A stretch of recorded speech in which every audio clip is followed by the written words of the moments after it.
ایک نوجوان تھا، اس کی کپڑے کی دکان تھی۔ ایک دن ایک عورت اس کی دکان کے دروازے کے پاس جا کر بیٹھ گئی۔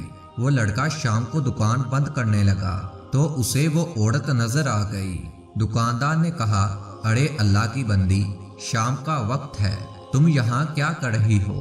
کیا کوئی پریشانی ہے؟ عورت نے کہا، میں کسی سہارے کی تلاش میں ہوں۔ وہ لڑکا کنوارا تھا۔ کہنے لگی، میرے پاس رہنے کی کوئی جگہ نہیں ہے۔ وہ دکاندار بولا، تم میرے ساتھ گھر چل سکتی ہو، جہاں تمہیں آج رات گزارنے کا موقع مل جائے گا۔ وہ عورت بولی، ٹھیک ہے۔ دکاندار اسے اپنے گھر لے گیا۔ دونوں میں بہت بات چیت ہوئی۔ اس نوجوان نے خود ہی پیشکش کر دی، کیوں نہ ہم دونوں شادی کر لیں۔ عورت کو بڑا اچھا لگا۔ اس نے کہا کہ ٹھیک ہے۔ گواہوں کو بلایا گیا۔ امام مسجد آیا، انہوں نے نکاح پڑھایا اور دونوں میں اچھے طریقے سے شادی ہو گئی۔ شادی کے 3 دن گزرے تھے۔ دکاندار کے گھر ایک آدمی چند عورتوں کو لے کر آیا۔ دکاندار نے پوچھا، آپ لوگ کون ہیں اور آپ کہاں سے آئے ہیں؟ آپ کے آنے کا مقصد کیا ہے؟ آنے والوں نے بتایا، ہم سب اس لڑکی کے قریبی رشتہ دار ہیں، یہ اس کے چچا زاد بہن بھائی ہیں۔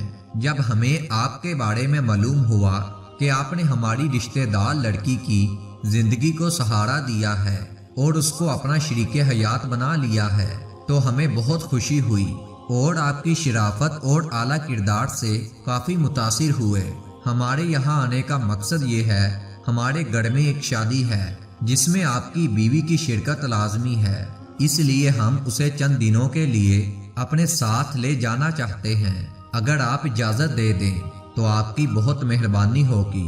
وہ نوجوان لڑکا ان کی باتیں سن کر اپنی بیوی کے پاس گیا اور اسے ان کے بارے میں بتایا۔ بیوی نے کہا کہ ان کو واپس بھیج دو، مجھے ان کے ساتھ ہرگز نہ بھیجنا۔ ان کے سامنے یہ قسم کھا لو، اگر میری بیوی 1 ماہ سے پہلے میرے گھر سے باہر نکلی تو میں اسے طلاق دیتا ہوں، کیونکہ یہ لوگ مجھے واپس لے جائیں گے اور تمہارے خلاف ورگلائیں گے، کیونکہ میں نے ان کی اجازت کے بغیر تم سے شادی کی ہے۔ میں ان کا گھر چھوڑ کر آئی ہوں، ہمارا پتہ نہیں انہیں کس نے دیا۔ بیوی کی باتیں سن کر دکاندار گھر سے باہر نکلا اور مہمانوں کے سامنے بیوی کے مشورے کے مطابق طلاق کی قسم بھی کھا لی۔ اگر میری بیوی 1 ماہ سے پہلے گھر سے باہر نکلی تو اس کو 3 طلاقیں۔ مہمان لوگ مایوس ہو کر واپس چلے گئے۔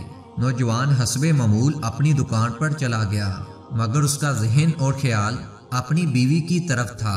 اس کا کاروبار میں دل نہیں لگ رہا تھا۔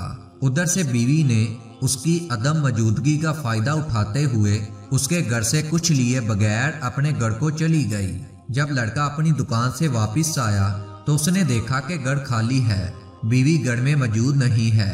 وہ اپنی بیوی کو تلاش کرنے لگا تو کسی نے اسے بتایا کہ وہ عورت آپ کا گھر چھوڑ کر چلی گئی ہے، اور ساتھ میں یہ بھی بتایا کہ اس عورت نے اپنے پہلے شوہر کے لیے حلال ہونے کی خاطر یہ سارا ڈرامہ رچا تھا، جس نے اسے 3 طلاقیں دے دی تھی۔